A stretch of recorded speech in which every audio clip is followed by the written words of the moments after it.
Open world games, they are all the rage right now. Now, there are a lot of players getting a little tired of them, but the amount of detail and care that goes into creating one of these game maps, it's insane.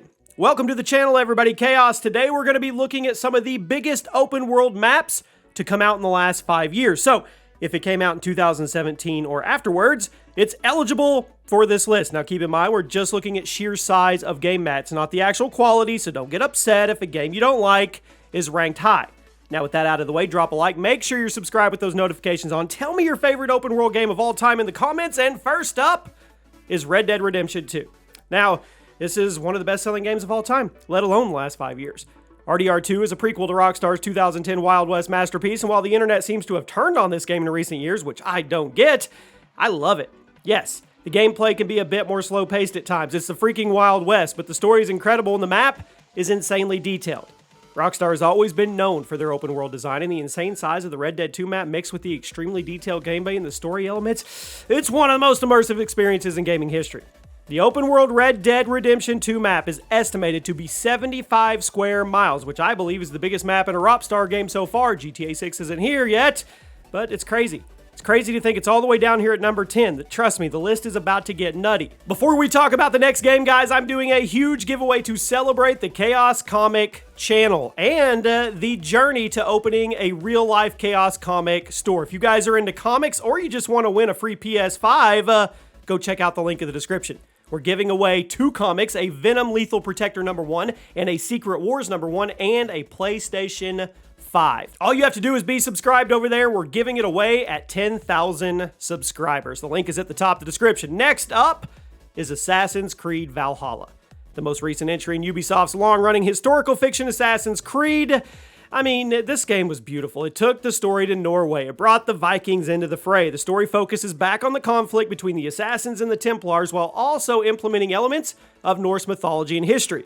Now, Valhalla maintains the open-world RPG structure of the last few AC titles, but the gameplay it was tweaked just a little more to be a little more old-school than recent entries.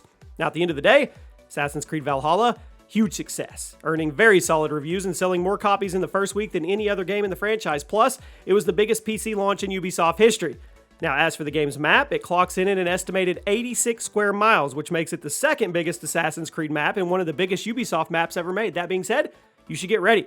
There's a lot of Ubisoft games in this video because they made giant open world games their whole just vibe. So naturally, they're going to take up some space on the video. Speaking of which, Assassin's Creed Odyssey. My favorite game in the series, one of my favorite games of all time. It brought the story back to ancient Rome. Instead of focusing on the Assassins and the Templars, we followed a fictional war between Athens and Sparta. Now, although the writers did take a lot of influence from real-world events of the time, the story technically was a direct sequel to AC Origins, but it acts as a great standalone experience as well, and it takes very obvious influence from other popular Western RPGs of the time, such as The Witcher 3 and Skyrim. Now, the game world, it's impressive. 90 square miles, making it the biggest Assassin's Creed map ever. Now, some criticized Odyssey for being overambitious and a bit too different from the established formula, but I loved it for what it was. An action RPG set in ancient Rome. Death Stranding. Now, this is the point of the list where you see a massive jump in game world size.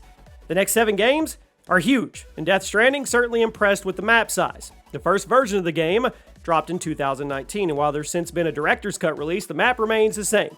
The gameplay, hard to explain. It's kind of like a mailman simulator mixed with stealth game, mixed with survival, mixed with third-person shooter, all wrapped up with lengthy cutscenes and a complicated story that may have gone completely over your head. I don't know. It's admittedly a hard game to pitch, but it was a passionate community, and a lot of people adore it.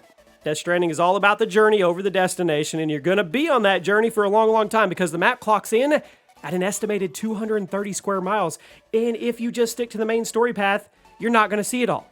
This is our first 3-digit map size so far, but trust me, it's not going to be the last. From here on out, things are going to get crazy.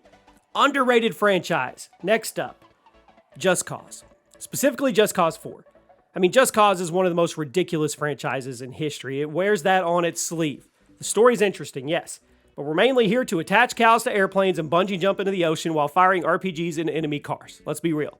That may have sounded like an exaggeration, but it's not. I'm pretty sure you can do all those things in Just Cause 4. Released in late 2018, this game suffered from a few technical problems due to the insane size of the map, but following a few patches and band-aids, It solidified itself as one of the best sandbox games on the market. Now, with a game map roughly 636 square miles, it features tons of secrets to find, man. It'll keep you occupied. Driving, flying, it doesn't matter. Unfortunately, due to the rough launch, Just Cause 4 failed to meet sales expectations. It's starting to look like this is the end of the series, which I think is absolutely horrible. I still think Just Cause peaked at 2, but the whole series is awesome. They need to just keep it for the sheer insanity of the gameplay in the play area. At number 5, Final Fantasy 15. Now, I know this game is technically out in late 2016, but the game world was so huge, I had to. 15th main entry in the long-running Final Fantasy franchise officially dropped in November of 2016. Pretty dramatic shift from the last entry. Open world RPG featured 4-person party of main characters, real-time combat, a car for exploring the map, countless side missions, and characters.